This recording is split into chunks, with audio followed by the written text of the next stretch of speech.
Welcome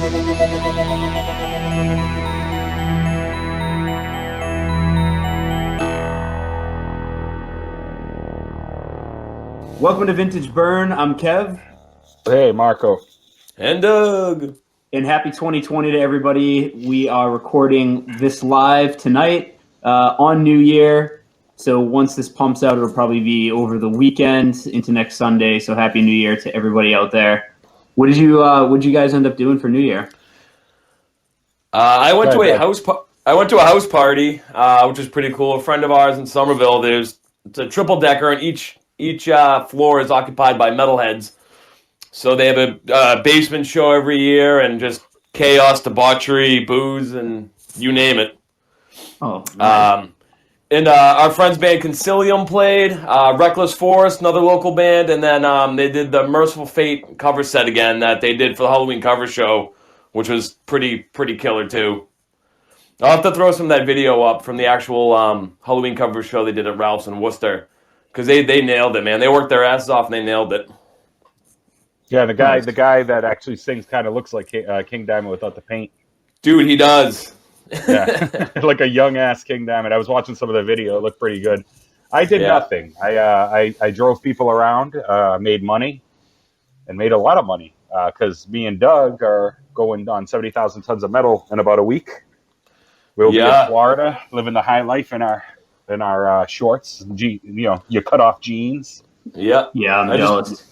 I just cut off that shit. Gotta boil that shit. I just cut off 2 brand new pairs too, so I'll have fresh fringe. Freshy fringed. You guys are pumped for that. Who you like most excited to see on the cruise? For me, it's probably like Violence and Atheist. Atheist, just because I've never seen those bands, but there's a shitload. Like Possessed got announced today, which is fantastic. Havoc, Whiplash. A lot of like really bands right down my alley. It's been really thrash-tastic this last week. Yeah, they really started throwing the thrash on, which is good. Flotsam and Jetsam going to be a fun one. Campfire, which I think me and Marco only saw them on Barge to Hell. I don't think they ever toured the States. So I saw them in Europe actually this year. I saw them at Brutal Assault when I was dead. When you were dead? Oh, when you were dead, dead. Yeah. Before you were revived. You're like Vintage Burn Jesus. That's right. And just to let you know, I am really super stoned right now, so this is going to be a fun one. Super fucking stoned. Awesome. All right. Well, I'm going on about 40 minutes of sleep. So between you being stoned, me going on 4 minutes of sleep, and Kevin, are you on like methamphetamine? No, but I do. Hey, speaking of meth, though, I got a quick 2020 story for you. It's pretty fucked up. So this morning, I get a phone call. Lauren and I are in the basement. We're in the movie room watching a movie, and my watch is going off, and it's my neighbor freaking out, and she's like, "Hey," she's like, "lock your doors, look out your window." She's like, "If you can you come and grab my son?" She's like, "There's a strange guy outside in his 20s or 30s, and he's high on meth, and he tried breaking in my house." She's like, I just called the neighbor. He came out. And that guy, my neighbor's carrying, so he went over there with his concealed weapon, and he was kind of talking to the guy. And she's like, if our neighbor needs backup, can you just come out and help him if anything goes down? She's like, and grab my son too. So I'm like, okay. Like I didn't know what else to do, right? So I'm like, is this really happening right now? So I go outside. 3 cruisers pull up. This dude's flipping out in her front yard, pants down, like sagging past his ass. His girlfriend comes out of nowhere. She's a disheveled mess. They're both high on meth. They came out of the woods, and my neighbor was chopping wood, and she thought it was like me or one of the other guys in the neighborhood. And he basically said, like, while she was chopping wood, he's like, "Hey, I need you to let me in the house and give me some water." And she turned around and she's like, I thought it was like you or Mike or somebody. And it was some dude. She's like, much bigger than me, kind of standing over me. And his pants were past his dick. His dick's hanging out. And he's like swaying back and forth. And he's like, "I need you to let me in the house." So he starts to go up towards her house. And he's like, "The cops are after us right now. And I just need some water, And she's like, "No, I have a child in the house. Don't go near my house." she's like, I didn't know what to do. I was so shaken up. So she's like, I obviously go in the house and lock the door. He's trying to get in. And then she called my neighbor. He came out. She called me. Cops showed up right then. I grab her son, bring her son over to the house because he's, poor kid's 8 years old. He's freaking out, frightened. So these two are in the street screaming. And it was just like a complete shit show. I'm like, me and Lauren are looking at each other. I'm like, is this how we're starting off 2020? Are you shitting me? Jesus. In our fucking neighborhood. I mean, obviously for listeners, you guys don't know where we live, but me, Marco, and Doug have had plenty of late night into early morning shenanigans around my bonfire, just like listening to tunes, having drinks, and all you can hear are like cicadas from the swamp. And it's a quiet 80s style cul-de-sac. Everyone minds their own business. It's pretty damn quiet aside from the dogs. So for this to kind of go down, like two junkies come strolling out of the woods into this woman's backyard, like just trying to get into her house. I'm like, wow, not how I thought I'd be starting off 2020. So yeah. So I yeah, wouldn't Doug, expect that in your neighborhood. I definitely wouldn't expect that in your neighborhood. So yeah, Doug, definitely some meth this morning. There's definitely some meth going on. Yeah. Now, Okay. Did you guys plan that, or was it like coincidental that he mentioned meth? No, we didn't plan that at all. That's awesome. That's perfect. Because the way it sounded, I was like, they planned that shit. Yeah, it was just a natural segue because we're. I feel bad for my neighbor. I said to her, I'm like, not that it's my business, but I'm like, yeah, you carrying it all? Because she's in the military, and she's like, no, I don't have any firearms. She's like, I think I'm gonna get one though.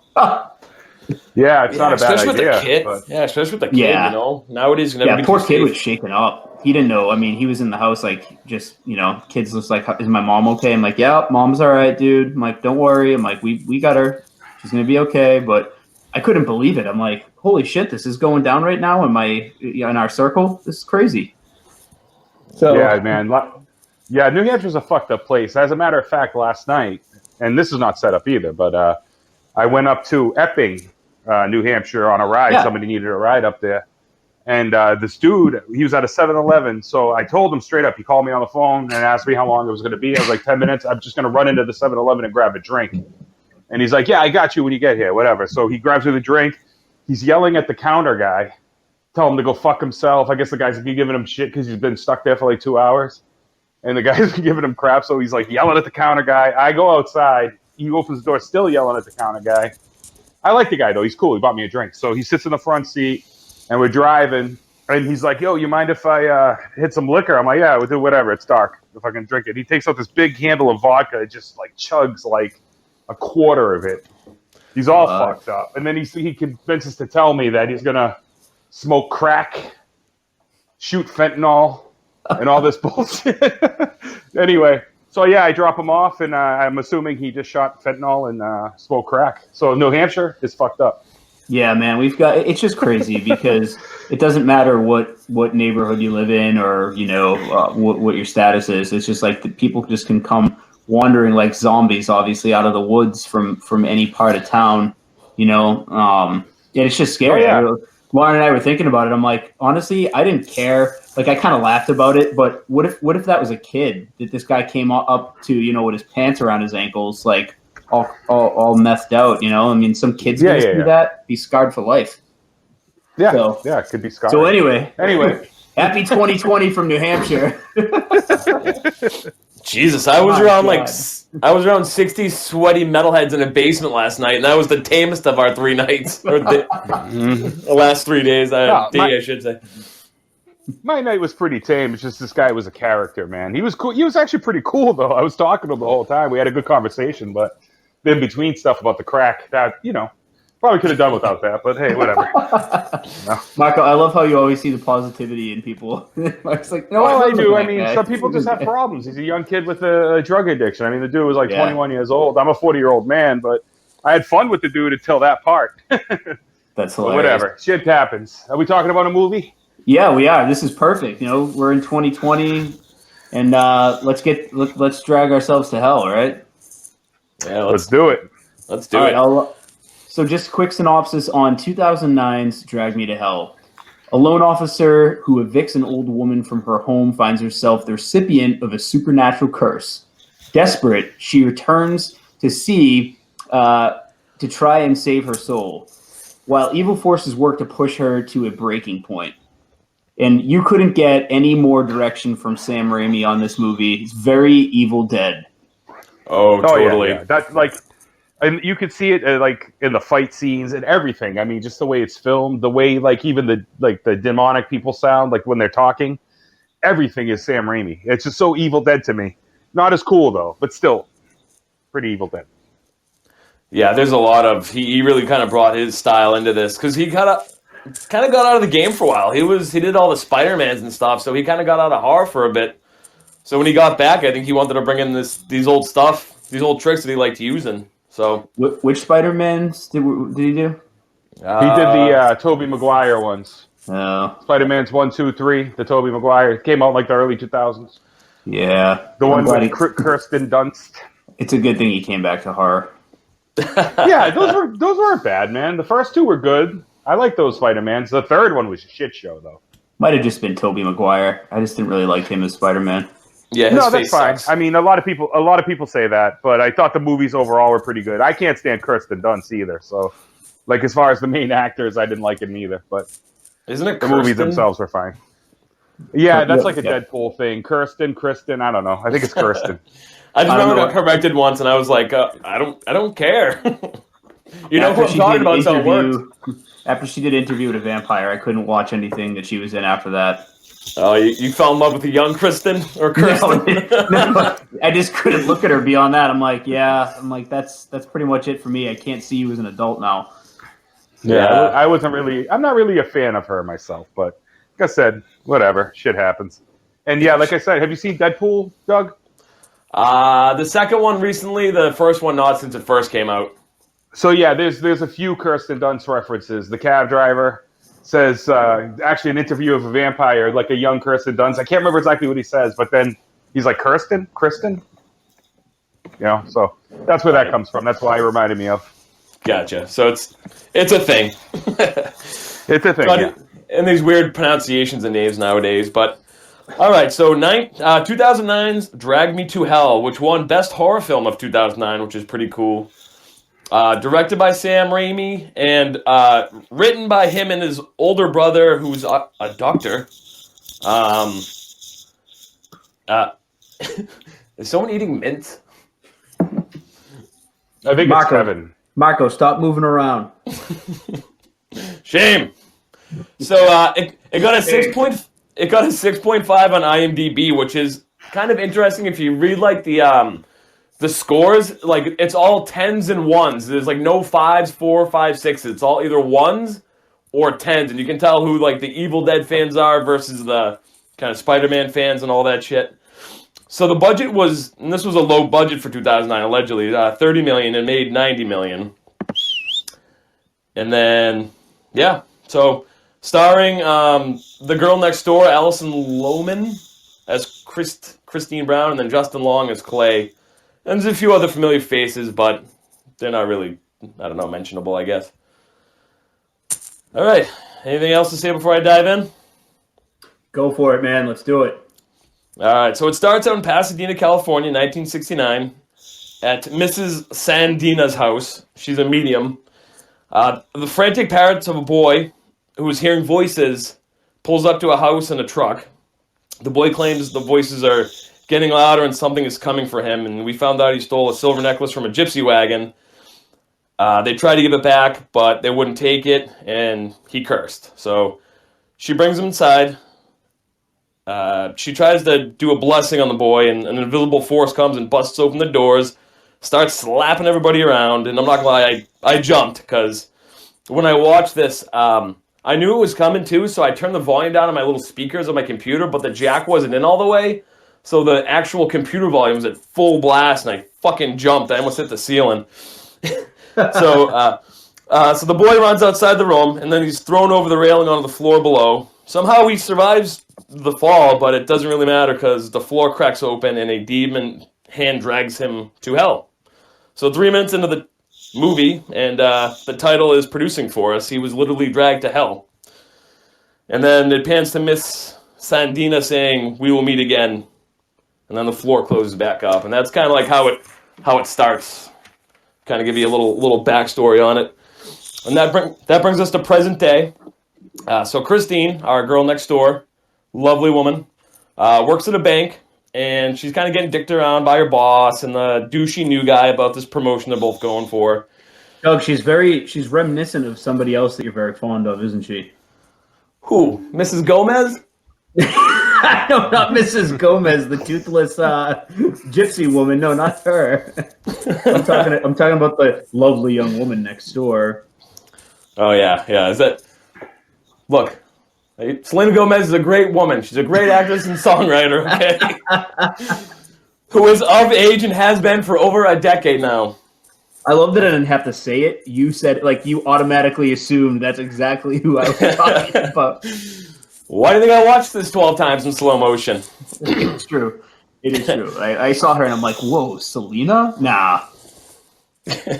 She's got that girl next door, the kind of cute, innocent, kind of like little mousy face, but like adorable. You know, she just kind of has the girl next door package. It's what you want.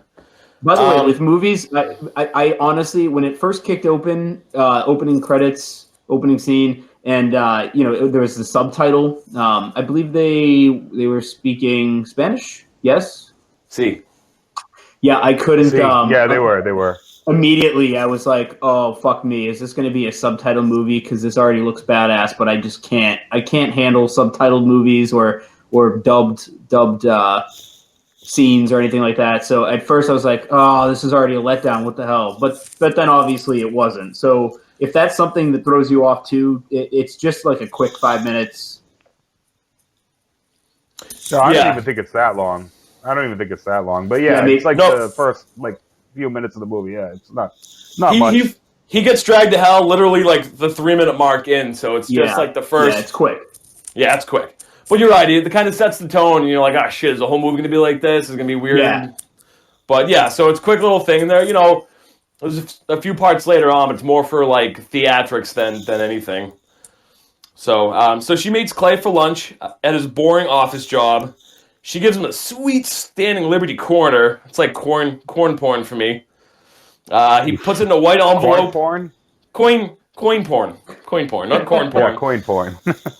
Hey, I told you, 1 hour sleep and I'm drinking Michelob Ultra because that's the only thing I have in the fridge. So either that or sniff glue. Yeah. Can't sniff glue in an hour of sleep. So actually just went to the liquor store, got some Blue Moon, so I'm Blue Mooning it. Yeah. Marco's a step above you tonight, Doug. You're on the bottom of the totem pole for beer. Oh, absolutely, dude. At least it's organic. Oh, and I know if I know Kevin, I'm definitely mid tier. Yeah, right now he's mid tier, Mark. You're mid tier, Marco. I'm sorry, I have to move so I can go get a beer. Speaking of beer, but I'm sorry, Doug. Continue, sir. I wasn't gonna have anything, and then I'm like, fuck it, we're gonna podcast. I might as well have a Kettlehead, so I'm having a double dry hop Moon Rover double IPA. Oh yeah, mine's organic light lager, 2.5 carbs, 85 calories. Next time you guys come up, we actually gotta go back. We haven't been back in a while. Actually, no, well, Doug, me and you went not too long ago. Yeah, we were just there. Actually, no, that was a couple weeks ago now. But they still don't have my fucking mug ready for the mug club. They still don't have them. I'm like, it's 2020, you guys. I already paid for a year membership. Where's my goddamn mug? Yeah, they better drag it into next year for you, or whenever you get the mug. That's when it starts. That's when your year starts. All right, so let's get back into it. So he puts this quarter into a white envelope and says, "I'm going to put it in my nerdy coin collection later." Yeah. So then she leaves and she overhears his shitty mom on speakerphone with Clay about getting a real girl, blah, blah, blah. So you can just see he comes from a snooty family, and you kind of get that douchey vibe from him too. But so back at the bank, she's starting to get desperate. Her boss thinks she can't make the big decisions. Plus the douchey new guy makes her look bad in front of the boss and butters him up with some sports tickets. So she's getting kind of desperate. So in the creepy douchey guy's name is Stu, isn't it? Stu? Maybe he wasn't important. Guy? Yeah, it's a horrible name anyway. Fuck him. And his face sucks. No, I should say that. But no offense to any Stews out there. Oh, great! We just lost our one Stu. He was also our one listener. So when the creepy ass gypsy woman comes up to her desk, she decides to be the hardo to prove the boss man that she can make the tough decisions that makes the bank serious cake. And she decides to deny another loan extension on this gypsy woman's house. So the gypsy woman gets down on one knee and awkwardly begs. She starts like kissing her skirt. It was kind of maybe uncomfortable. But they call security and have her tossed out. Well, what happens is girl next door. What's her name again? Girl next door. Christine backs off of her and falls to the ground. And so the old lady falls to the ground, the gypsy lady. And then she gets up and she's like, "You shame me." Right? Yeah. Mm-hmm. You shame me. Right? And then fucking whatever. Then she attacks her or goes to attack her, but security grabs her and pulls her back. And then they throw her out. Yeah, so it's kind of like the best part of that sequence. scene is that whole sequence of like how up close, very Evil Dead, the up close scenes of the woman pulling her teeth out, her nasty, green yellow teeth to put in the candy from her desk, and she's like sucking on it, and like they get really close to her lips, and you can see like. Yeah, you see the broken dentures, dentures, and it's all brown. Her nails are all fucked up.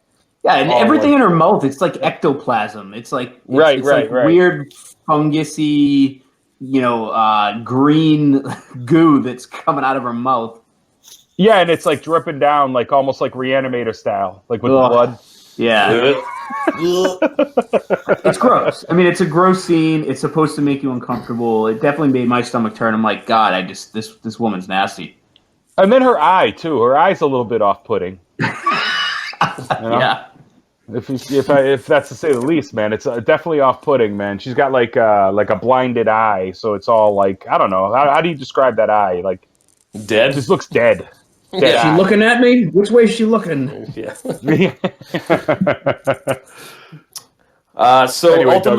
Ultimately, Christine gets what she wants. Her boss says she's in top of the running for the new promotion, but now she has a pissed off gypsy woman after her. So on her way to the car after work, she sees that Delta 88, the same one from Evil Dead. There's a lot of nods to the the Evil Dead series. So that's the actual same car? Yeah, the color's a little bit different, I think, but it's a 1978 Oldsmobile Delta 88 or whatever the hell it is. It's like the same. I think it might be from Raimi's collection. I don't know. I might be making that up too. The same model though. It's the same model. Same model, yeah. Oh, I didn't know that. Okay, cool. It might even I be just thought it was just like an old car to kind of just fit her lifestyle. No, and his car is yellowish too, right? Isn't it yellow in Evil Dead? Yeah, it's like almost like a beige yellow. It could be the same color. I mean, that movie's so dark anyway, but... So, does anybody know why she has a basket of office supplies when she's walking to her car? No. Honestly, I do not. Maybe she's doing work from home. No, but it's like a stapler and like a CD. It's like legit office supplies. Like she just like went in the back room and grabbed like just paper clips and a ruler and I mean, yeah, maybe they don't really explain it, but it's just convenient. That's all. So is she like stealing the office supplies? It's like her one thing she likes to steal. It's her one like fetish. She's maybe so sweet and innocent. Yeah, she is. All right, Doug, keep it in your pants. So then we have the floating hanky scene, and let's be real, we all saw the loogie she spit up on that bad boy. That the wind's not taking that shit anywhere. I call it fake news. Yeah. That thing would have been held to the ground, but is it wind or is it gypsy magic? I think it's gypsy magic, but the wind. It's got to be gypsy magic, yeah. Yeah, because I mean the hanky kind of like makes an appearance throughout the movie, so it's not coincidence. It's like the presence. Yeah. Well, the hanky's all over the movie, but yeah. Oh, all over, yeah. So she finds the gypsy lady in her back seat, and thus begins the brutal car fight. Which is the fucking best part of the movie, in my opinion. Yeah, agreed. Love it. So she pulls her earring, the gypsy gets stapled in the face and the eye, then some elbow throwing and some choking. Christine's able to get the car to drive. Real quick, Doug, but the hanky, the best part, you didn't describe it, is like fucking, it's floating, right? and then it lands like on the windshield, and then it blows away, and you see the gypsy's face, like real quick behind the hanky, like it was behind the hanky. Mm-hmm. And then the gypsy all of a sudden is behind her in the car, which makes it creepy as fuck. Yeah, there's a lot of good scares in this, a lot of good like jumps. You know, you're focusing on this one thing, and all of a sudden it's a fucking another thing jumping out at you. No, but it's so cool the way it's created into the fight, and then the fight starts from there. But like, man, that whole like the imagery of the face behind the hanky, it kind of reminded me. They're all creepy with her dead ass eye. It kind of reminded me of the Conjuring scene where the sheet goes up to the window, and then you kind of see like the outline of the body, and then you kind of see her on the window. Right, yeah. It probably will bring some Halloween memories to Kevin, because Kevin compares everything to Halloween. Yeah. It's not quite a sheet, but it's a hanky, which is like a mini sheet. Yeah, that you blow snuts into. Yeah, I hope that doesn't ever come back as a trend. The hanky. Yeah. It's still a trend in my family. I got old school Portuguese family, so. Oh, God, do they keep in their sleeves? I see hankies all the time. Blow a snot, put it in their sleeve, and then, like, lick it and try to clean your face. Like, Yeah, some shit. Yeah, they don't care. They don't give a fuck. They're old school. Yeah, they're Portuguese. They don't care. Yeah, and tough. Rough and tough. All right, so Christine's able to get the car into drive, and she rams her car into another parked car. Gypsy lady eye pops open with a staple, and you just see the dead eye, and it's one of those very detailed type scenes. And then the whole thing is kind of pops a staple, and then she smashes her face in the dashboard, and the dentures fly out. It's just like that, like kind of slow motion, detailed. Like when I first saw this, I was kind of actually surprised how detailed and like visceral it was, because I wasn't expecting it. Real quick, doesn't is the sole purpose of her carrying the office supplies with the stapler just so they can have the scene of her stapling her eye? Yeah, that's why I was saying, like, there's really no backstory. It's just convenient. Love that that's scene. all it is. I mean, it's just to set it up. That's all. I mean, I don't know why she has some shit either, but it's just, you know me, I always find this dumb shit, and I try not to dwell, but I'm like, it's so convenient, but it makes for a good I think it scene. was worth dwelling about. Kevin, you were about to say something? Staple in the eye was awesome. I mean, it was, yeah, man. Like the close up when the eye pops open and friggin' just everything that I like Marco said, that whole setup for me was like, that really just got me in the mood for this movie. Like, this movie's gonna be badass. So that brings us to the awkward face suck with no dentures scene of the car fight, which I had to look away. I'm just like, ugh, like she's just like got no fucking teeth, and she's like all over friggin' poor Christine's face. So then Christine jams a ruler down her throat and kicks her out the door and locks it, but Gypsy gets a cinder block from somewhere and smashes the window, drags her out, rips off the round button, hexes it, and gives it back to her. And then she's gone. So that's quite the scene. Literally, she takes the button and holds it within like her thumbs, both hands, and she puts like a big curse on it. She says, speaking some gypsy shit, like thinner shit. Yeah. Thinner shit, yeah. Like that scene. Her makeup, the makeup was incredible. I mean, she was creepy. Oh yeah, she was, and I mean, absolutely, even throughout that fight too, like she looked so evil and mean and like disgusting. It was awesome. Like, I think they did a really good job with the woman. She was like actually my favorite part of the fucking movie, man. I wish she was like, we'll get to it, but she rules. All right. So Christine decides to go get her future out on the way home. She's walking with Clay. So he goes in. They do the whole dance on how much. He starts to read her fortune, and then dramatic demon in vision. So yeah, he sees like just this very vibrant flash like a demon, and he kind of like jumps back, and then basically tells her that like someone's cursed her. He's like, "There's something here. You've been cursed." So she doesn't think much of it. Back at home, weird shit starts happening. Wind's blowing, pan smashing. She sees demon shadow, and then something just starts knocking her around again. Too. We have a lot of that in this movie. There'll just be, weird shit happen, and all of a sudden there'll be these good jump scenes where like something will just bust through a window. Yeah. Back to the median though for just 2 seconds. Like, he actually gets freaked out by what he sees, and he tells her, "Oh, I'll give you your money back." I don't really want to deal with this. I can't deal with this right now. Like, I got to go. Like, he was freaked out. I love his character, too. His character's great. Yeah, he was fine. I mean, I enjoyed him, too. He was great. He's actually on my TV right now, as a matter of fact, looking at that handsome fella.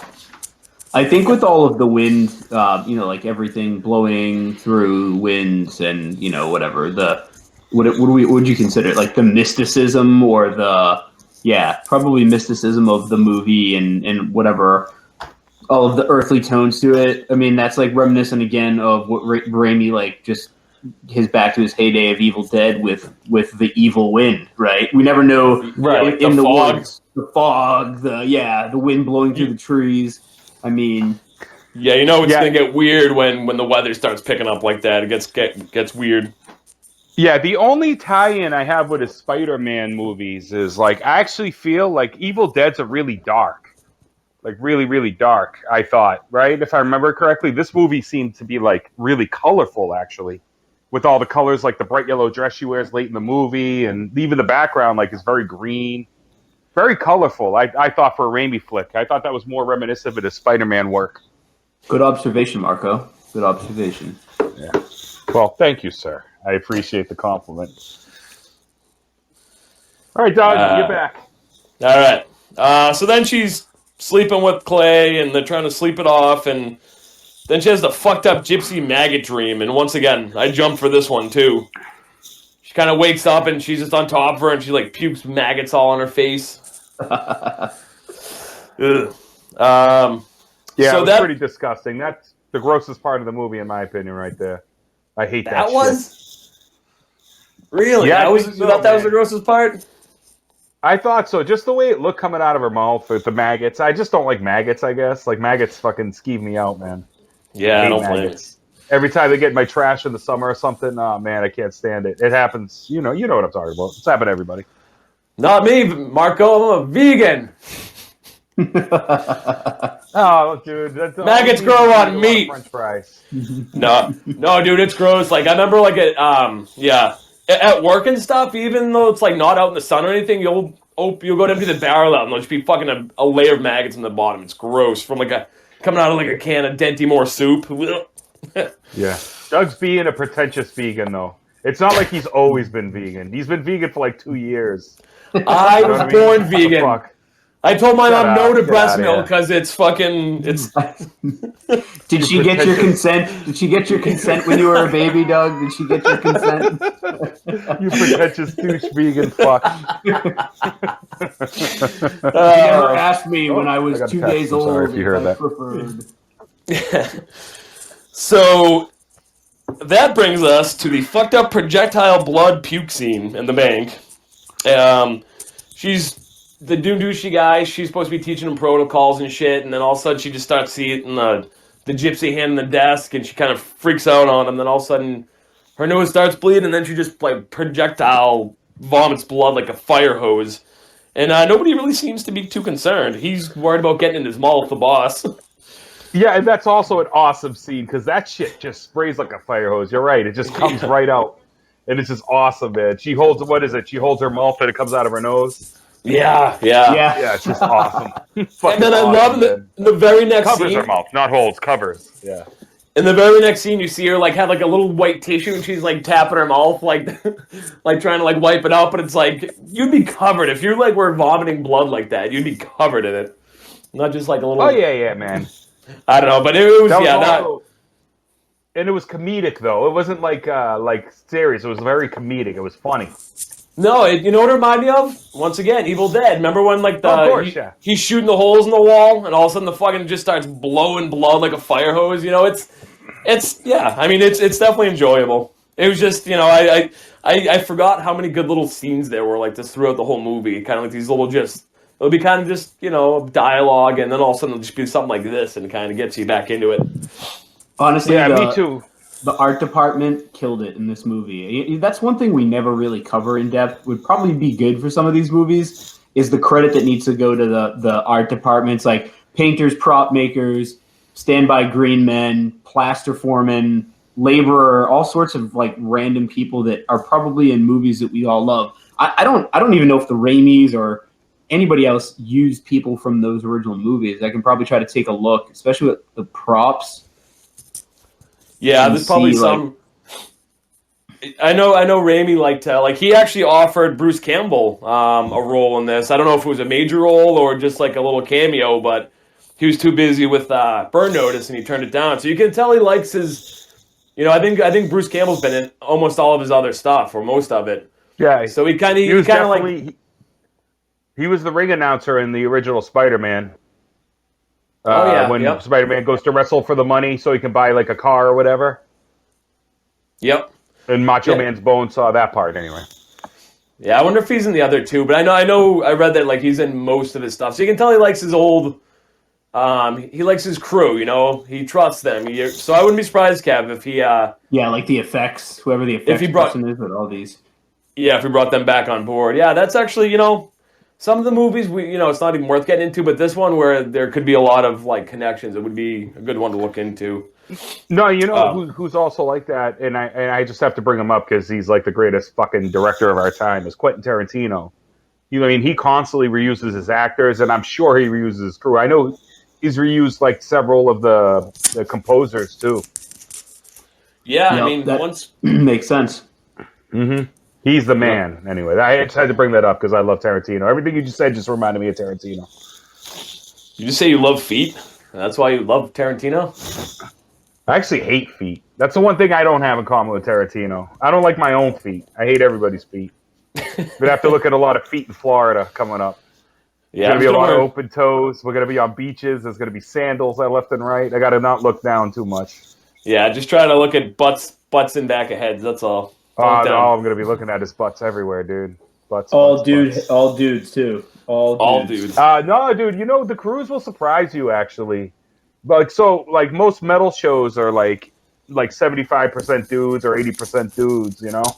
Especially thrash shows. Those are like 97% dudes. Yeah. But like the cruise is pretty well mixed because they have a lot of like as they call them, like girly or corset metal bands, typically. Like Lacuna Coils of the world. I think it draws more of a female crowd in. Like Soen is also drawn in the females. Kevin likes them, so Kevin, I guess, is a female. I'm wearing a corset right now. See? For his fucking awesome, like, built-ass chest. Kevin's chest is fucking phenomenal. Every time I see Kevin's chest, it's just like popping, dude. If he was taller, he'd be a professional wrestler. Yeah, it reminds me of Donkey Kong. He's just built like a brick shithouse. That's true. Yeah. I got that upper in the leg department. I don't know what happened. It's like I stopped growing from that. That's it. My freaking knees. I missed out on leg. I got screwed on the legs. No, I got screwed on the legs too. I got short legs for my size. Like even the other day, some dude, because I'm only 6 feet tall, but some dude was like, he was sitting right behind me, and he's like, "Dude, how tall are you?" Because my upper body is so much taller than my legs. So I look like, when I'm sitting in the car, I look like I'm like 6'6". So weird. Like my head's almost hitting the ceiling and shit. You should just tell me to play for the Celtics and try to charge him for an autograph. Me? Oh yeah, I should have. I was a white boy for the Celtics, like practice squad or something. You probably fall for that shit. Probably. I believe it. You never know. Justin Long is so sexy, by the way. I like him. Nah, not really. He's just on my TV right now. But anyway, go ahead. He's a great actor. He's in a lot of stuff too. He's kind of like one of those. I don't know if I consider him a B-list actor, but he kind of like randomly pops up and stuff. He's never really. He's had a couple main roles, but he's not someone that you obviously see in a lot of movies. He was in like what Dodgeball, right? He was in Dodgeball. Yep, and Waiting with Ryan Reynolds. Yeah, Waiting. Yeah, he was on like Live Free or Die Hard. And Jeepers Creepers. His probably most famous role is the commercials he used to do. Was it the PC or the Mac? Oh yeah, I'm a Mac. Yeah, he was the Mac. Remember, like the dude that was big. I mean, he was in those commercials for years. Die Hard. I think he was in one of the Die Hards. Die Hard 4. He was. I just said that. Live Free or Die Hard. Yeah, he was in Live Free or Die Hard. He was a computer junkie, and Kevin Smith was in that too. He was so fat. Before he was vegan. Before, yeah, and he's all skinny now. But he's not like you. Like all you do is drink French fries and eat beer, or the other way around. Drink beer and eat French fries. No, he had it right the first time. Yeah, he had to do it for health. I don't think he didn't want to, but 2 heart attacks will do that to you. He really had no choice. Yeah. But didn't he a few years back, because he was so fat, they tried charging him for 2 seats on an airplane? Yeah, I remember that too. But I think he still didn't change him until the heart attack. Is that what it was? Okay. I thought that's when he had the change of heart. No, the heart attack was a change of heart. Literally. Okay, yeah. I can see that. Yeah. Anyway, Chuggles, where you at, baby? All right. We've got 17 more pages to go. So she visits the gypsy house and tries to make amends. Turns out to be a gambling gypsy funeral party in the basement. They really put fun in funeral, I guess, in the gypsy community. Yeah, no shit. So she knocks it's like a New Orleans funeral, you know what I mean? Where they play the fucking horns and shit, celebrating life. They're celebrating the life. Celebrating the life, yeah. As opposed to mourning it, yeah. So somehow she ends up knocking the fucking body over. The niece tells her she gets what she has coming. Then she just gets freaked out and leaves. Hold on. You're skipping the best part of the scene, man. Well, that's why you're here, Mark. I'm going to explain it. Yeah, she knocks over the body because she leans on it, breaks the leg or some shit. The leg just breaks from under her. Because she's cursed. That's what it is. It's all because she's cursed. So the body fucking rolls on top of her, and the embalming fluid, they're face to face, and the embalming fluid leaks out of the dead body, which is the gypsy, into her mouth. Which is one of the most disgusting parts also. This movie had a lot of disgusting parts, man. Doug, one part they didn't get right about the gypsy funeral, though, was there were no rhinestones. So I'm not really sure how accurate this depiction is. I was thinking the same thing. Yeah, that's true. Oh, they're crazy. So she goes back. She goes back to the psychic. Yeah, right. She goes back to the psychic and finds out it's the Lama. I forget how you pronounce it. Shit. No. L-A-M-I-A. Lamia. Or Lambia. I don't know. One of the others. But yeah. It's L-A-M-I-A, I believe. But Lamia. Lamia. So it's a black goat and tortures a person for 3 days, and then comes to the owner of the cursed object. So it's kind of just does the dirty bidding for the gypsies. So he gives her a small blood sacrifice book, and he says that perhaps a blood sacrifice may appease the demon. So he gives her a book called Animal Sacrifices in the Service of Deities. And right as she's reading it, her little kitty comes to say hi, and then it kind of pans on to another scene, but obviously a little foreshadowing. So she gets attacked again in her bedroom by Lamia. Tosses her around pretty good, trashes the bedroom, throws her into a bureau. So now killing the poor kitten doesn't seem so crazy, even though she's a vegetarian too. And no, she's a vegetarian. Yeah, that's still hot. You're a vegan. So she kills the cat and buries it, just kind of out of fear, I guess. And then, of course, Clay Justin Long walks in the backyard while she's just finished burying it, and she's all freaked out. He's like, "What are you doing?" She's like, "Nothing." Is that blood? No. Why would there be blood? Yeah. I was cutting tomatoes and the tomato juice because that looks the same. No, yeah, it's funny. Just because a tomato's red doesn't mean it looks like blood. No, it's actually water that comes out of it. Yeah, it's a weird, it's almost like a whitish, pinkish, not like red. Yeah, so it's more like a cum stain, you're saying. Precisely. Some of those cherry tomatoes can really pack a load too. Oh yeah, you know dude. What I mean? I've been overtaken by a cherry tomato before. I know you. Oh yeah. Yeah, I got a poor girl 3 tables away once at Friendly's. It was awful. So speaking of poor gals, this poor gal thinks she's in the clear since she killed the cat. She gets all dolled up for dinner with his folks, and they go to dinner. And the mom is just a straight up asshole, like we kind of figured from the phone call. And I hate her face. I hate her mom's face. The dad seems kind of just passive and, hey, give her a chance. But the mom's just out of the gate, just an a-hole. And then she brings a cake, and you can tell the mother's very kind of standoffish, and she's like, "Oh, that's a country cake. I don't know what they have against girls from the country, but." So they're sitting around, they're all eating the cake, and all of a sudden she hears the gate creaking, which usually means he's around. And then she looks down, she sees the eye in the cake, and she stabs it with the fork. And then the blood gushes out of the cake and shit. That's what she sees. Yeah, and it's pretty cool. I was going to say in The Fly, too, there's a fly that comes out. Whenever you see The Fly, too, it's like a good indication that something's going to happen, too. Right, yeah, The Fly is definitely, because like when she's sleeping, did we pass the part when she's sleeping? Yeah, that's the first part, right? And it's crawling all over her face. That's the maggot part. The maggot part, yeah. So that's actually the first time you see the fly. That's actually interesting. I forgot about the fly, but the fly is pretty crucial to the storyline, especially with Nalambia. Yeah, it kind of comes up a few times, and you start to notice, like, oh shit, like something's gonna. But real quick, it's so Raimi, like with the eyeball in the cake. It's like with the Necronomicon when it has the teeth. You know, I think it was in Army of Darkness, maybe, or maybe it's in Ash vs. Evil Dead. It has the teeth and it bites people and shit. I think that was in both. That was also in Army of Darkness, I believe, too. But there's the point where it has the moving eye everywhere. Was that? I'm sorry. The Evil Dead. The Necronomicon. It's got like the moving eyes too. I think in Evil Army of Darkness too. So it's kind of got that same inanimate object with like a moving eye that it shouldn't be there, and it just gives that creep factor. Yeah, but they're just more Raimi for your ass. You know, it's just awesome. Just really, really awesome.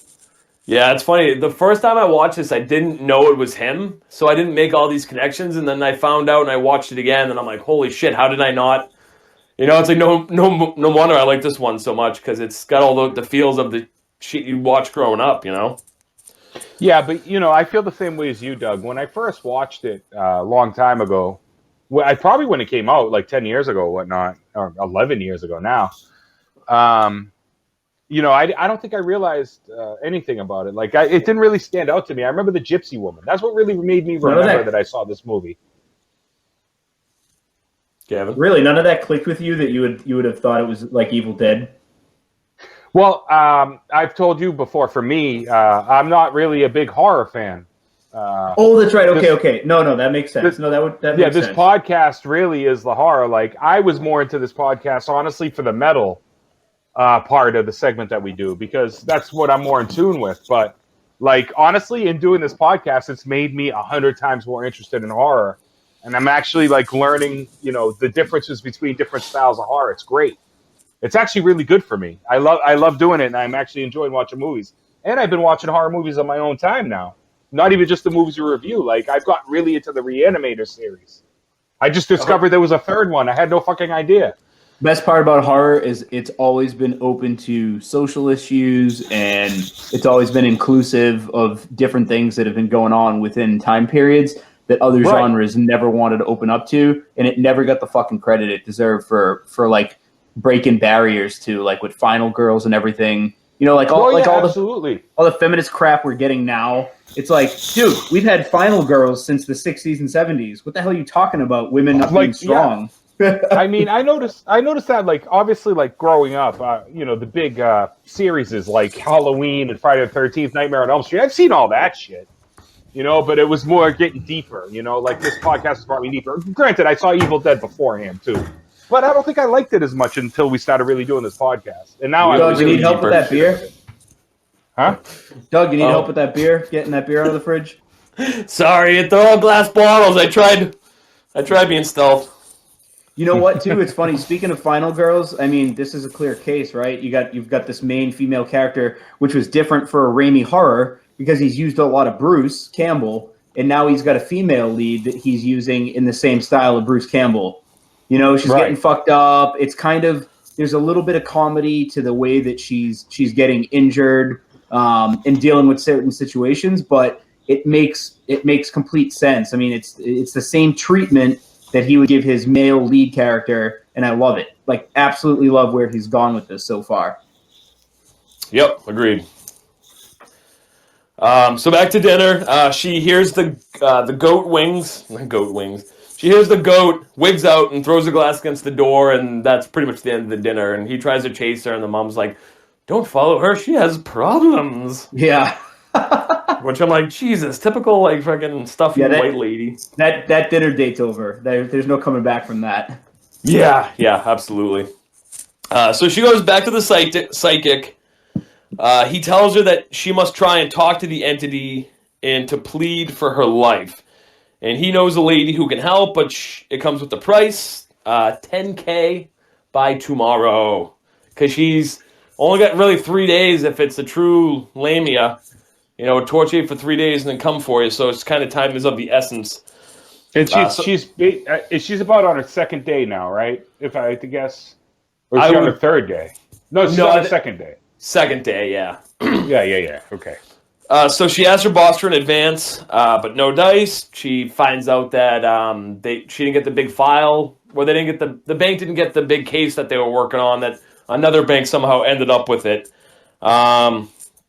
So she gets the great idea to try to pawn all her shit. This is kind of a fun scene too, where she's going around with like a chest and just rifling through all her shit, trying to scrounge anything she possibly can to get money. So that brings us to the shed scene. She goes through the house, she grabs everything she can, and that brings us to the shed scene, which is probably one of my favorite, except there's one more that I like more than this, and Kevin knows which one I'm probably talking about. But it's probably one of my favorite scenes from the movie because it's so Evil Dead. So she's rifling through the crap out in the shed, and then she goes to open a curtain, and the gypsy woman lunges at her from behind the curtain. And then just this whole scene's very Evil Dead Army of Darkness with the... She like rams her arm down Christina's throat, but somehow, luckily, just like in Evil Dead, there's like a chainsaw, there's like a vice. There just happens to be an anvil roped up and hanging from the ceiling. So she cuts with the ice skate. Ooh. Margo? Sorry about that. My kid, I just pulled my connection out by accident. Okay, just making sure you're all right. No, I'm fine. I just backed off and it came off my phone. So the anvil slams her on the head and it launches the eyes and the guts like right at her face. And it's just, that's another kind of, that one's a little bit CGI, but you still get the full effect. Yeah, I noticed there's a lot more practical effects here and less CGI. I mean, let's face it, how many decades of CGI do we have now? And CGI still sucks. Like, they really... Yeah. The only ones that have mastered it are Disney. Yeah, agreed. I don't know. Funny. I think CGI's kind of gotten worse with time. Like, I think even back in the day, I thought CGI looked better in, like, T2 than it does today. It almost looks, like, too advanced and too, like, unrealistic. Do you think it has to do with like the quality of the TVs we have now too, and the high definition shit? Like back then, it could be definitely. That's the porn, for instance, is scary in HD. Have you ever watched porn in HD? I wouldn't want to. Dude, it is fucking scary, dude. Like you see like everything in the face, like all the pock marks that the makeup is trying to cover up. Keep your porn in non-HD, whatever the fucking 720. Format. You want it in 720p is what you're saying, or less? That's what I'm saying. Yeah, no 1080 bullshitting up, or no 4K, no none of that. Yeah, bullshit. I'm telling you, it's like watching RoboCop. I mean, as much as I love RoboCop, it's like some of the CGI. I'm like, oh God, we can't. There's just nothing you can do about it either. You can't go back and fix it at this point. But they should have just kept the original RoboCop. Yeah. Yeah. I mean, like that's really early CGI though. Like that's like terrible. That's like CGI, like probably at the very beginning. That's the very beginning. But the really CGI I thought came into form in like T2. They really could have. They could have done a better job at just do damn practical effects. I mean, it's coming back. We all know. I mean, everyone's doing practical effects. It's much better. Like unfortunately, like I said, unless Disney, I don't know how Disney's been able to actually recreate, or create better CGI, but they're doing it. I mean, everything they're doing is like just out of this world. It's just, I would prefer practical effects, man. Are you talking about like the Marvel movies and shit? Yeah, I mean, whatever CGI is being used under the ownership of Disney has been pretty. Yeah, that and Star Wars, yeah. But at the end of the day, I think we'd all agree nobody's been able to replicate what they did in John Carpenter's The Thing. That team just fucking destroyed it with practical effects and everything that they were able to do without having to use computer generated crap. Yeah, it was Rob. What was his name? Rob something. But anyway, yeah, that dude, he was fantastic. So there wasn't much CGI in Drag Me to Hell, which is good because I think some of the scenes would have been ruined by computer-generated garbage. Yeah, I heard that they used a lot of like puppets for like the goat scenes and like the dead corpse gypsy scenes. Like they use like puppets and shit and like puppet suits, which is good. Absolutely, it's awesome but creepy too. Real quick, shout out to my man Rob Botton. I looked it up. I knew it was Rob something. Rob Botton. He's the dude who did the Thing practical effects. That dude was a fucking. Is he still doing them, or did he pass away?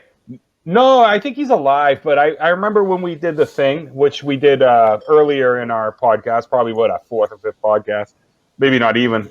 And he kind of just disappeared. I guess he kind of went away from the game. He didn't want to do it anymore. Apparently. Yeah. From what I can remember, like he's just kind of gone. Nobody knows anything about him anymore. A lot of those practical effects teams kind of like just own their own businesses. They do what breweries do now. Like they'll train you up on what you want to know, and then they'll just split off and start their own small business. So there's a lot of those small business practical effects teams out there that are pretty amazing. That's pretty cool. That's a thing. I mean, why didn't we get into that? Why did we go to college and learn skills when we could have done something cool? I like what I do. I like what I do, baby. But I don't know, Marco. If you could be involved in a scene where you stick a lipstick tube in a nipple, you'd say that's better than driving an Uber? No, I mean, obviously it would probably be a lot cooler, and it'd be like something that I'd be interested in. But I mean, I'm all right. I know there's only limited jobs for people. I mean, I'm a realist.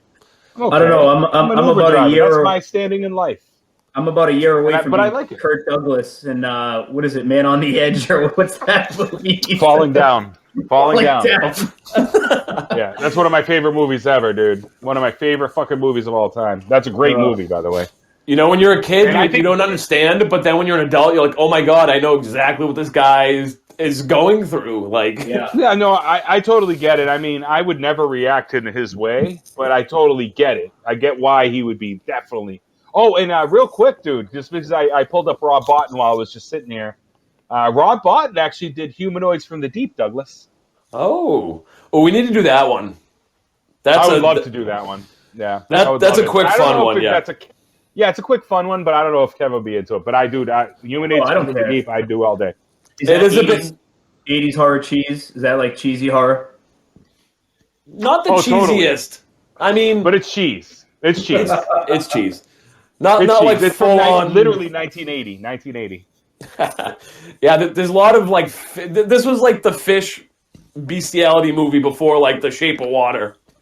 Oh yeah. But not as like artistic and bullshit. But it was fucking awesome. It's just a quick, like literally hour and maybe 10 or 15-minute movie, but it goes by fucking quick and it's entertaining as all hell in my opinion. But anyway, So are you Let's get back to Drag Me, or we're going to be here all night.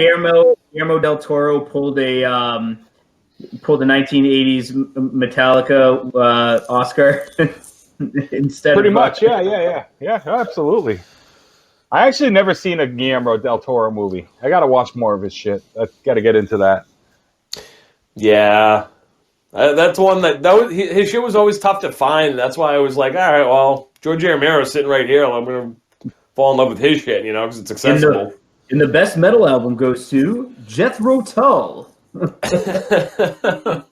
Oh, this year, dude, the metal fucking category has like Death Angel in it and somebody else for best album. It's Death Angel and somebody else that's like relatively underground. It's pretty cool. I'll check it out. Hey, Doug, by the way, Lauren and I were watching Grandma's Boy the other night, and we thought of you with the Shiloh scene in the vegan restaurant.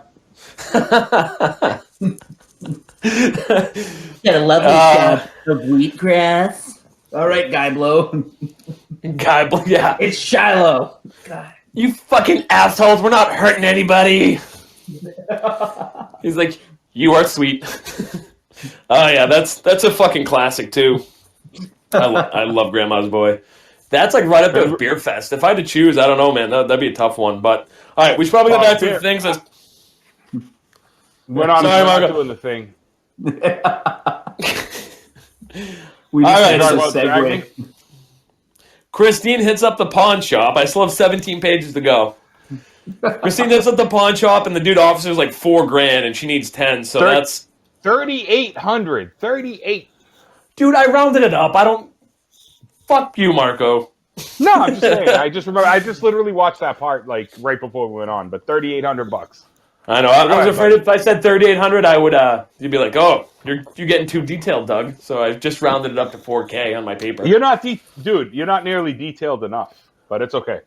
Wow. All right, there it is. Well, that's why we're here, though. You know, like it's actually good. I kind of like the way he does it because, all right, in all honesty, we'll run through the movie real quick after this. But when I did From Dusk Till Dawn, I made the mistake of writing like everything. You know, Yeah. and I think that was a mistake. I think what Doug does is actually pretty genius because if we really watch the movie, Kevin, me and you, right? Yeah. When he does it, like we're gonna pick up on it, and that's why he like skips through the scenes. I'm like, wait a minute though, you skipped the part, whatever, and then we talk about it a bit, and that's kind of our break. So I think how Doug does it is great, actually, compared to the way I did it the one time. So I'm learning how to do it better. So you think that Doug genuinely enjoys us cutting him off every 10 minutes? That's the point. No. You think that's what it is? I want you guys to. That's why, if you look at my notes, I have like this scene, and then there's like a little space, and usually I'll stop before I go into the next little bullet. That way, if you guys want to add anything, or like, hey, you forgot about this, you know, it's that way. It's just not me talking for an hour and a half. You know, that way everyone's involved, but we're kind of just going through the breakdown. You know. No, and that's what I'm saying. I think I've learned something in today because even the way we're doing it. Like, I'm talking a lot more because of it. I don't know if that's a good or bad thing. You know, like, I hope it's a good thing. But fuck it, man. It's great. And I said, but fuck. But fuck and it. Tool is going to win Best Metal Performance, by the way, because they're in there. But it's Death Angel, a Candlemass, Tool, Killswitch Engage, by the way. Yeah, it'd be cool if it was somebody else, but it's going to be Tool. Yeah, most likely. It's predictable. Candlemass is random. Yeah, it was weird, man. It's you know why? Because it's a song with Tony Iommi. Yeah. Okay. You know, that's why. Because have you listened to the new Candlemass by chance? Any of you both? Yes, it's awesome. Love it. It is great, right? Yeah, I like it. I think it's a great album. Great album. Yeah, we can talk about that more later. Go ahead, Doug. What do you say? I was gonna say I've only heard one or two off it, but I did enjoy what I heard. So no, it's good, man. It's good. All right, diving back into it.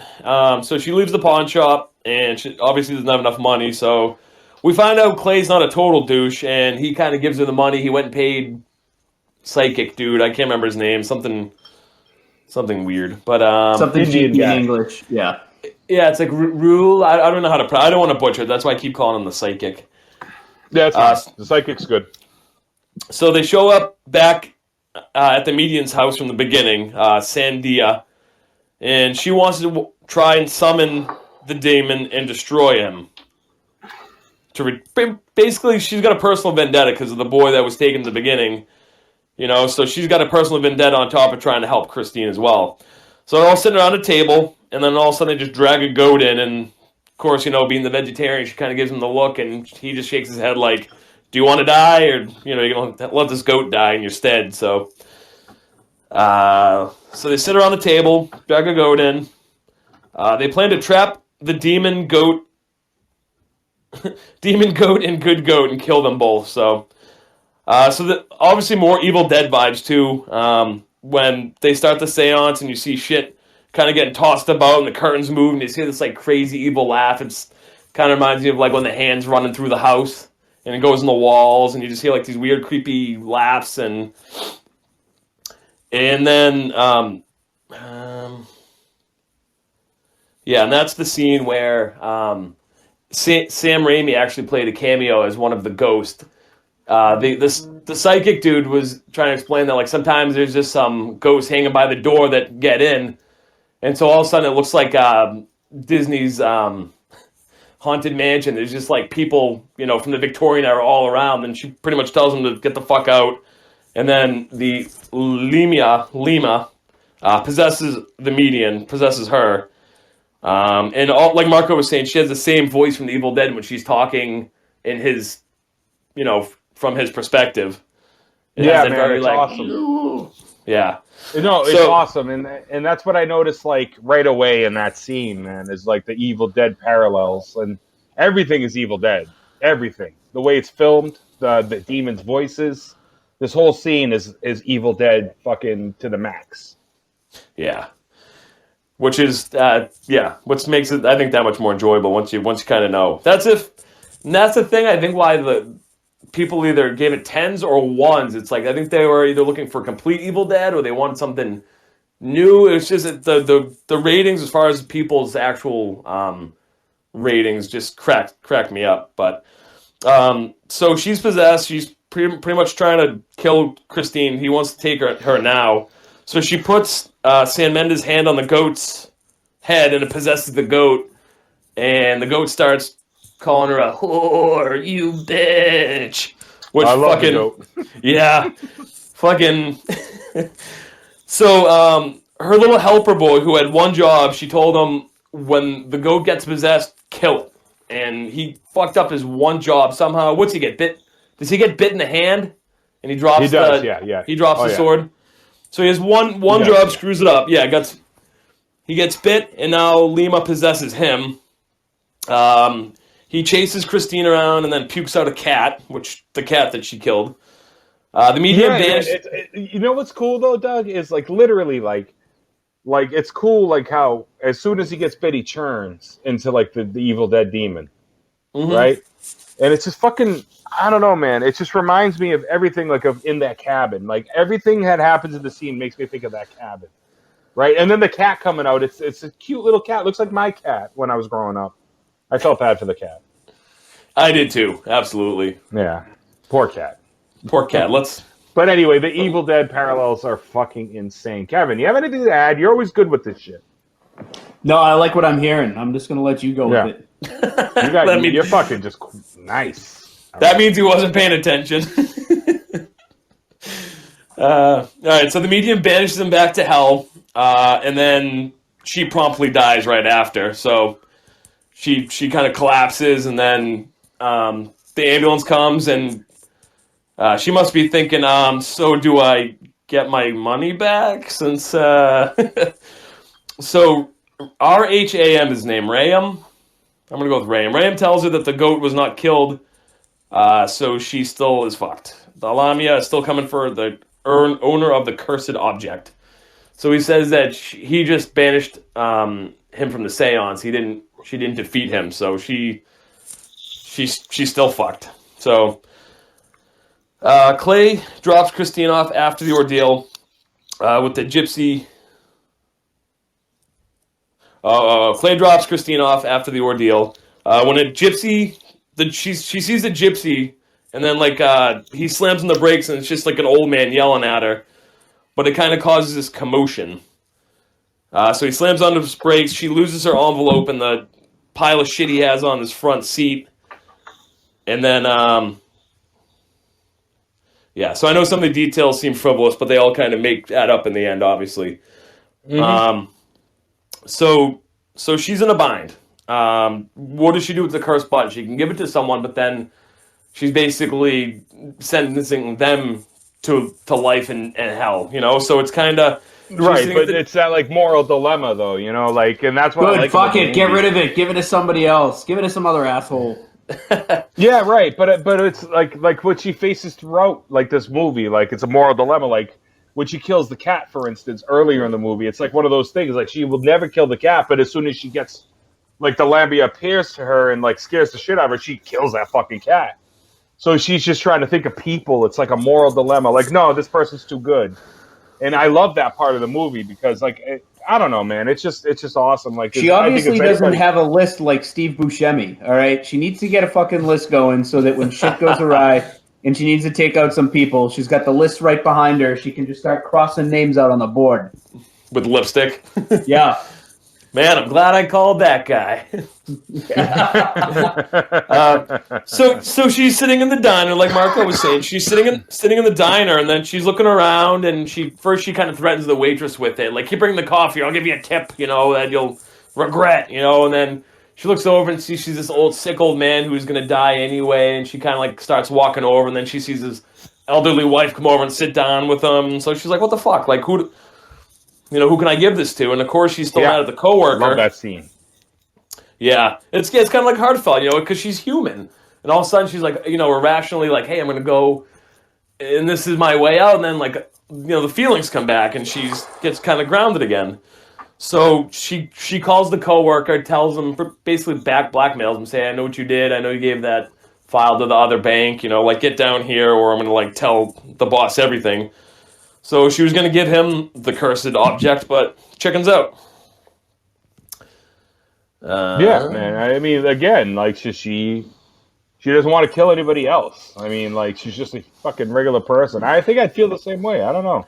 Yeah, I don't know. I've never been attacked by a lambia and shit. But. That's true. So now that's bullshit. Both of you would give that fucking button to Duncan. Sometimes, yeah. Oh, absolutely. Absolutely. Sometimes I give it to a lot of people. There's a lot of people I give it to sometimes. There's only a few people, I'm not going to name names, but I would give it to them. I'm not going to lie. Yeah. I've had some people fuck me in the past. Oh, I'd give it to them all day. Oh, the Portuguese curse is coming out.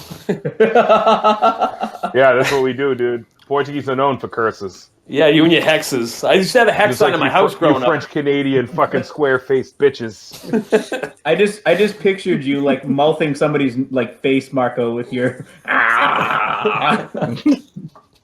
Oh, you'd love it. You'd love it. You'd want that.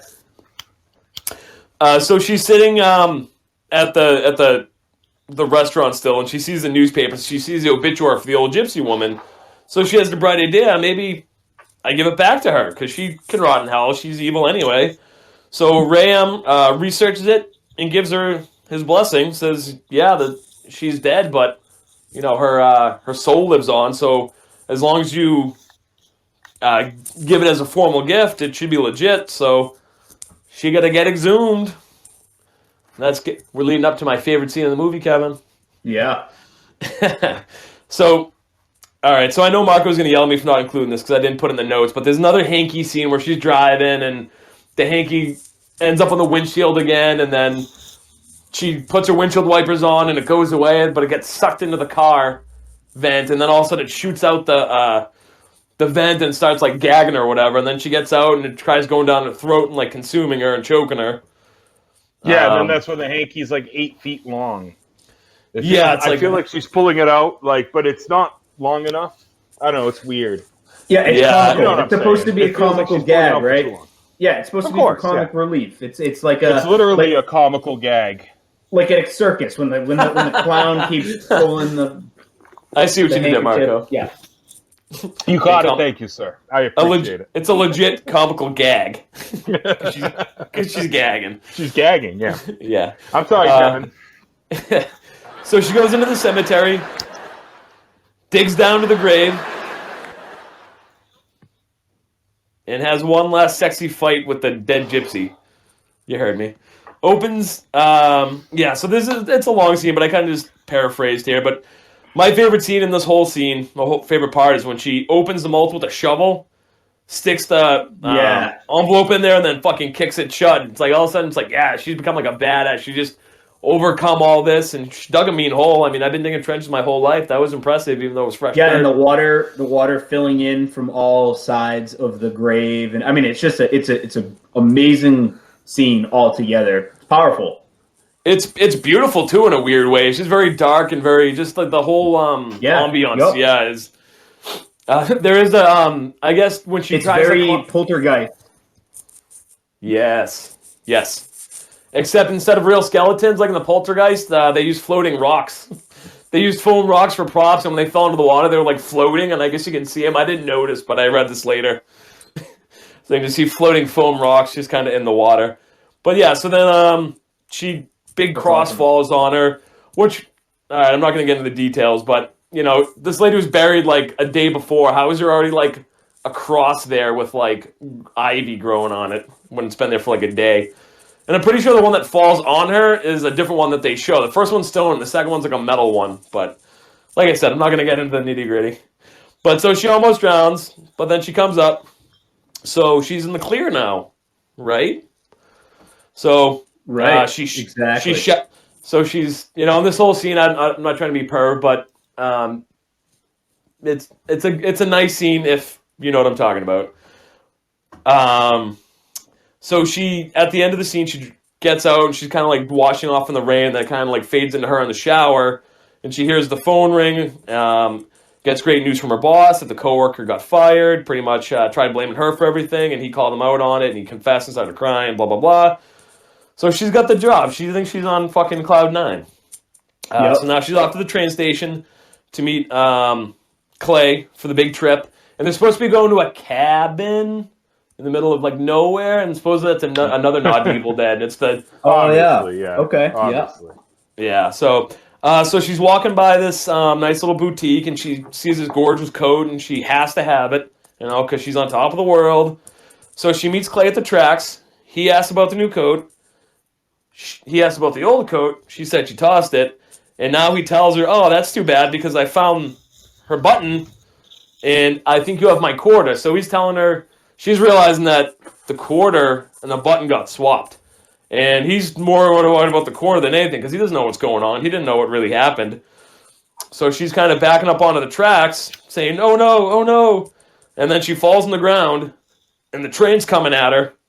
But it's all good because the ground opens up, and she's dragged to hell, which the first time I saw this, I was not expecting that. Not expecting it at all. Yeah. Awesome. No happy endings. No happy ending here. Such a mind fucked. I was so like, I'm like, wow, she was this badass the whole movie, overcame it all, just a little blunder, Yep. But wow, yeah. The first time I saw that, I shit. But again, I love that, she was the Bruce Campbell of this movie. She was supposed to be a final girl, but they had that awesome twist, and I think maybe that's because Raimi didn't want this to become a movie that has a sequel and so forth, and was like, "No, we're gonna end this the right way so that nobody messes this movie up." Yeah, because they probably would have been. Oh, this. So I think I said earlier, it cost $30 million. It made $90 million, so it did well. Not amazing. Yeah, but somebody's gonna try to do something with this at some point. Yeah, so you're right. They kind of nipped it, at least with her, which sucks because it would have been good to kind of have an extension with her, but at the same time, you're right. When you go from there, prequel. And Douglas, prequel. Yeah. Do you? Why? Why do you think that? Because there's money on the table, right? It's like any other series. There's money on the table. I think Raimi set it up so that there couldn't be a sequel. But I feel like at some point someone's going to either try to redo this because that's what we do today. Now we make 4 or 5 iterations of the same fucking movie. And then, or they're going to just do a prequel to this. But do you think this movie had enough? I mean, it did all right in the box office. It did 90 mil. That's a lot for horror, but it was also 11 years ago, man. It came out. Like, you think this movie had enough of an impact that they'll redo it? At some point, someone will. Marco, they're remaking The Grudge. But The Grudge was big. The Grudge made a lot of money. Did it? 90 million. I'm pretty sure The Grudge made a lot more money than that. I think The Grudge was like that came along with The Ring and shit. Oh, you're right. It was at that. Well, it had what's her name in it too, friggin' Buffy there. So maybe you think if there was a bigger star for Christine, do you think it would have done better in the box office, or do you think it would have done equal? I don't know. We'd have to take a look at 2009 and where horror was. Horror was kind of on the decline. Wasn't really much going on, man. Wasn't that around The Ring, or am I late? I'm old, so that was 2004 or something. That was early 2000s because The Ring was what? That was in the first Scary Movie, right? Or the definitely, yeah. The Ring. So The Ring was already a remake of a Japanese film called Ringu. Right. No, I know that, but it did really well here. Yeah, then they did the American version, and then they did this and that, and I mean, I feel like at some point we might see a remake of this. It's possible. I mean, Look, the guys redid Evil Dead, and I mean, I like the new. But Evil Dead has a massive cult following. I've never heard a lot of people Drag Me to Hell, but Evil Dead has been brought up to me in horror conversations a million times. Drag Me to Hell. Drag Me to Hell is a new age underground cult classic. It is. it is one of those horror movies where like people, it's still underground, and that's fine. Yeah. Plus, the Evil Dead franchise had it had a franchise too. You had the Within the Woods, which was the little short that they kind of made to get the money for the first Evil Dead. Then they made the dark comedy, I guess, Evil Dead 2, then Army of Darkness, and then obviously the like Ash vs. Evil Dead and all the comics. And so there was a little bit more of a following, you're right, like out of the gate to begin with. Whereas this one was kind of like a one-off. I'm just letting you know, I just looked it up. The Grudge actually only earned $21.8 million. I thought it earned more. Yeah, what? Wait, what was the budget? That I don't know. Does it even say? Hold on. I'm just on the wiki. Usually they'll give you both there. Okay, I'm sorry. I misread it. The film generated 39.1 in its first weekend. Then ticket sales declined. 28. I'm sorry. The total was 180. I misread it. This is my apologies. It actually did 187 million. Okay. All right. Yeah. And what year was that? I thought it was the total, but it was just that was the second week. 21.8. And what year was that, Marco? Give me 1 second. I'm grabbing a beer. So if you got something else to talk about for a second. Go ahead. Hey, speaking of The Grudge, I don't know if you guys already mentioned this. You guys know Sam Raimi's producing, right? No. What, the new Grudge? Yes. Oh, I did not know that. So that's a coincidence. That actually ties into the podcast, which is great. Yeah, it's Sam Raimi. Oh shit! And real quick before we get deeper, I know we'll talk about that more, but it came out in 2004, Doug. To answer your question, 2004. 2004, okay. 2004, yeah. But that's awesome though. Like anything Sam Raimi touches, I think I like. It's going to be Sam Raimi, so there might be a little bit of hope yet. My girl Betty Gilpin, who is a smoke show, she's in that The Girls of Wrestling on Netflix.